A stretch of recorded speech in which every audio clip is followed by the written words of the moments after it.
جمعة ما هذه تكبر للوطن. سودوانا سلامتا إسلامك وحنكو سلام يا دمان جمعة معلنك ما أنتي هل كان كسر قريب قلي حفلة دام قروح ضبطن lagu dooran doono insha Allah dawla idmo gudoonka dhalinyarada jibcada macallin diblawe waxaan ku soo dhaweynayaa qof kasta oo halkan ka soo qayb galay magaciisa qaaliga ah iyo mansabkiisa quruxda badan oo halka ku yimid insha Allah dawla idmo si programkeena quruxda badan iyo munaasabadan iyadoo kale aan jirin aynu aan u daadahayna insha Allah dawla waxaan u baahanahay inaan marka hore ku bilowno ku furfurno waxa lagu furfurto waxa ugu qayrka badan waxa wax lagu bilaabo waxa ugu qayrka badan insha Allah dawla ayda quraanka ayaan ku furfur doonaa insha Allah dawla idmo xafladeena munaasabadeena dhismaha aasaaska ururka dhalinyarada midowga dhalinyarada jibcada macallin diblawe gudoonkooda lagu dooranayo waxaan soo dhaweynaa insha Allah dawla sheekheena ayda quraanka noogu furi doonaa Sheikh Abdurrahman Ali Mahmoud Siyaad adigoo mahadsan halkan soo istaag ayda quraanka noogu furi insha Allah بسم الله الرحمن الرحيم قل هو الله أحد الله الصمد لم يلد ولم يولد ولم يكن له كفوا دلنت جمعة معلم waxaan rabaa inaad soo dhawaatiin kulli waa insalaama nabadooyada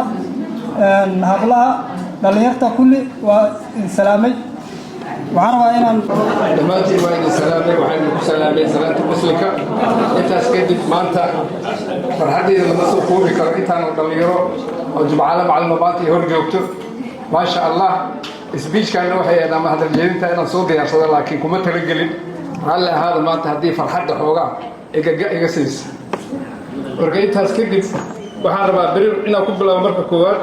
muhiimadda ay dhalinyarada leedahay dhalinyarada bulsho walba ama society walba ama qabiil walba meel walba waa muruqa dhaqaajiyo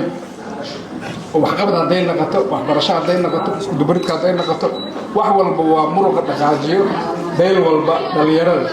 marka muhiimadda dhalinyarada ay leedahay waa muhiimad aad iyo aad u weyn xafladan ma sha Allah ayadana muhiimadeeda lama qiyaasi karo waa xafladda ugu horeysa u maleynaa oo noocan oo kale aad dhigataan waagi hore waxaa jiri jiray xaafado in la isugu tago xaafadaas waxay ahaan jireen jimcooyinka ama bilaha qaar in la kulmo dhalinyarada meesha isku barato marka waxaa dhacday hadda ka hor waxaa u malaynaa 8 ahayd dhalinyaro jimcada macallina